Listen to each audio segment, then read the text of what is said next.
Omicron का transmission rate Bharat में दूसरी लहर के लिए जिम्मेदार डेल्टा से 3 गुना ज्यादा है। मतलब यह हुआ कि यह वायरस 3 गुना तेजी से लोगों को संक्रमित कर सकता है।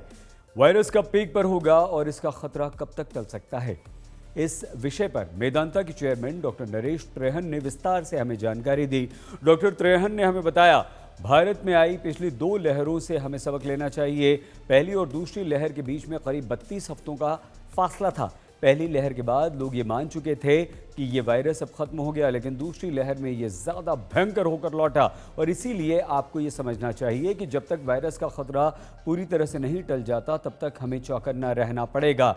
डॉक्टर त्रेहन ने यह भी कहा कि ऐसा अनुमान लगाया जा रहा है कि ये वायरस यानी कि ओमिक्रॉन सितंबर-अक्टूबर से ही फैल रहा है, लेकिन इसका कोई सबूत हमारे पास नहीं है। डॉक्टर त्रेहन ने कहा कि अगर हम सूत्रा मॉडल से देखें, जिसे पहली और दूसरी लहर के दौरान भी अप्लाई किया गया था, तो नया वेरिएंट जनवरी के पहले या दूसरे हफ्ते में पीक पर होगा।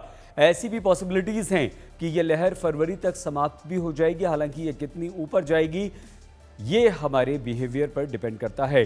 डॉक्टर त्रेहन ने कहा है कि ओमिक्रॉन की दस्तक को तीसरी लहर घोषित करना फिलहाल मुश्किल है। इसके लिए अभी हमें और इंतजार करना होगा। अभी तक इसे लेकर सरकार ने भी अच्छे कदम उठाए हैं। सरकार के निर्देश हैं कि लोगों को तुरंत क्वारंटीन में भेजा जाए, उनके स्वैब सीक्वेंसिंग को भेजे जाएं, उनके संपर्क में आए लोगों को ट्रैक किया जाए, इलाज किया जाए। टेस्ट, ट्रैक, ट्रीट ये योजना सरकार ने जल्द लागू कर दी, इसीलिए इस खतरे को जल्दी टाला जा सकता है।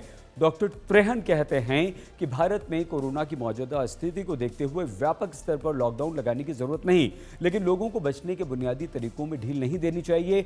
मास्क पहन के घर से बाहर निकलना चाहिए, भीड़ भाड़ वाली जगहों पर नहीं जाना चाहिए, सैनिटाइजर का इस्तेमाल करना चाहिए। कुछ गैर ज़रूरी चीज़ों को टाल दीजिए, जैसे नाइट क्लब्स और रेस्टोरेंट, भीड़ भाड़, शादी ब्याह, मेहमान नवाजी, ये सब बंद कर दीजिए।